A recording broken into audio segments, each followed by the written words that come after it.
National lipid day के अवसर पर आज हमारे साथ हैं देश और हमारे शहर के जाने माने हृदय रोग विशेषज्ञ डॉक्टर नितिन अग्रवाल दिल्ली से, जो आज हमें लिपिड और उसके हृदय पर होने वाले प्रभावों के बारे में अधिक जानकारी देंगे। आपका स्वागत है डॉक्टर नितिन अग्रवाल के RxStar रेडियो टॉक शो पर। What is dyslipidemia and what are the causes of dyslipidemia? Dyslipidemia एक ऐसी बीमारी है जिसमें एबनॉर्मल अमाउंट ऑफ लिपिड, जो हम कोलेस्ट्रॉल, ट्राइग्लिसराइड या फॉस्फोलिपिड, जो बेसिकली बोल सकते हैं जो हमारे खाने में घी तेल होता है, वो इन ब्लड वेसल्स में जमने लगता है। इसके जमने के कारण वहाँ पर हार्ट की बीमारियां, वेसल्स की बीमारियां, दिमाग की बीमारियां होने के चांसेस बढ़ जाते हैं। There are two main causes of dyslipidemia. पहला होता है प्राइमरी, जो हमारे जेनेटिक होता है, फैमिलियल, जो हमारे बर्थ से ही होता है। मतलब हमारी फैमिली में हमारे फादर को भी मिल सकता है, हमारे कजन्स को भी मिल सकता है, हमारे भाई को मिल सकता है, लाइक फैमिलियल हाइपरलिपिडेमिया और फैमिलियल हाइपरट्राइग्लिसराइड। सेकंड, जो मोस्ट कॉमन है, वो होता है related to lifestyle factors and medical condition. तो दो टाइप के डिस्लिपिडेमिया होते हैं, primary and second. A public awareness initiative by Ipca laboratories limited.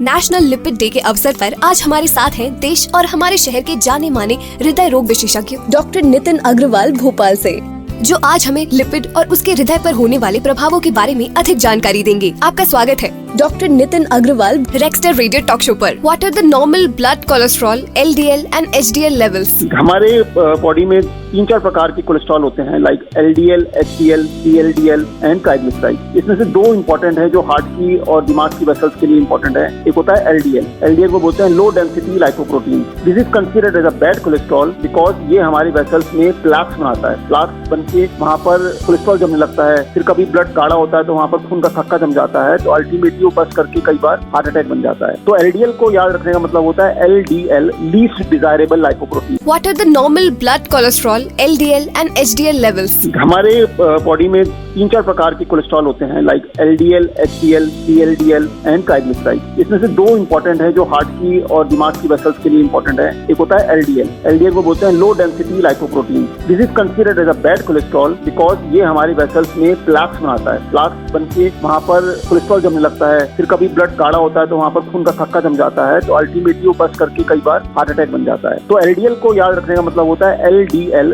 Least desirable lipoprotein. What are the common classes of drugs used for treatment of dyslipidemia and how are they beneficial? Most important class of medicine is lifestyle changes. अगर हम शुरू से ही एक अच्छी exercise और अच्छा weight loss का programme बनाएं तो हम डिस्लिपिडेमिया में जा ही नहीं सकते। अगर हम डेली ब्रिस्क वॉक करें एटलीस्ट 30 to 45 मिनट्स डेली और हमारा अपना BMI कंट्रोल में रखें तो डिस्लिपिडेमिया को हम दूर रख सकते हैं। लेकिन कुछ ग्रुप्स ऑफ ड्रग्स हैं, लाइक अटोरवास्टैटिन, जो आजकल देखें हर आम आदमी रात को एक गोली लेता है कोलेस्ट्रॉल की, बोलते हैं statin. Fibrate, PCSK9 inhibitor, resin, cholesterol absorption inhibitor, ये कुछ टाइप ऑफ मेडिसिन हैं जो हमारा कोलेस्ट्रॉल और ट्राइग्लिसराइड नीचे लेवल लाने में हेल्प करती है। Is dyslipidemia curable and how long should the patient take medicines for the same? Dyslipidemia is definitely curable and with the help of lifestyle changes and medication and extreme cases जिसमें हम बोलते हैं type 1 dyslipidemia है, जिसमें cholesterol की मात्रा बहुत ज्यादा होती है, ब्लड में से ही कोलेस्ट्रॉल को निकाल लेते हैं। इस प्रोसेस का नाम बोलते हैं प्लाज्माफेरेसिस। तो डिस्लिपिडेमिया टोटली क्यूरेबल है। अगर हाँ, once the level of are abnormally high, medication to be taken, जो हम दवाइयाँ ले रहे हैं इसकी स्ट्रिक्ट गाइडेंस स्ट्रिक्ट फिजिशियन के सुपरविजन में लेनी चाहिए। And the minimum duration is 3 to 6 months। Regular followup of lipid profile at every 3 months interval. Lipid profile भी आप याद रखें, हमेशा 8 से 12 घंटे की फास्टिंग के बाद होना चाहिए। Is dyslipidemia curable and how long should the patient take medicines for the same? Definitely, this is a very strong relation between the 2 Ds. मतलब 2 Ds माने diabetes D and dyslipidemia D. And I can also say that we can add a third D also because it form a deadly combination. So diabetes, dyslipidemia and deadly combination. So 3 D should be remembered.